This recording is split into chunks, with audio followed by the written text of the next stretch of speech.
Fidel Castro was concerned about the United States, and even though the Bay of Pigs invasion failed, well, Castro was still concerned that they were going to try to invade again, and well, he was right. The United States was not going to allow Cuba to set up shop, as well as they knew about Cuba's grand plans of expanding communism throughout Central America and Latin America as a whole.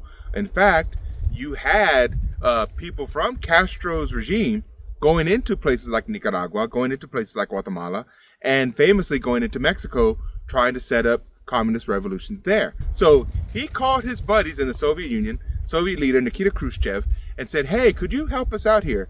Now, Khrushchev, he said, well, all right, we can do something about this.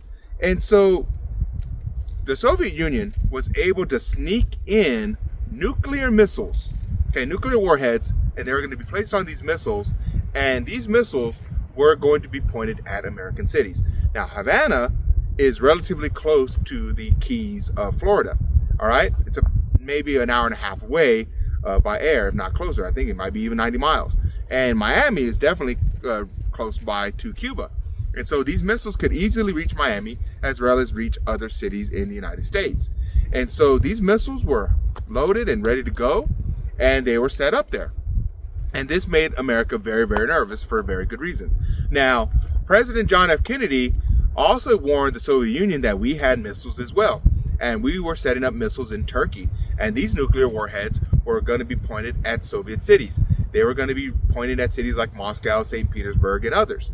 And so we were at the point of nuclear war. It was actually this close, because if anybody launched that button, a city was going to get blasted, and we were about to have a world with nuclear fallout. And so John F. Kennedy told Nikita Khrushchev that if Cuba launches one of these missiles to us, then it was not basically Cuba declaring war on us, it was the Soviet Union basically doing a declaration of war, and we were about to have a large-scale war here. And so after quite a few negotiations, and it was a tense time for about 6 months from 1962 to 63, cooler heads prevailed, and we were able to avoid a nuclear war. We were able to pull out, we were able to get the Soviet Union to dismantle those nuclear missiles in Cuba, and we agreed to do the same over there in Turkey. However, as part of this agreement, we were not to invade Cuba again. We were basically to leave Fidel Castro alone.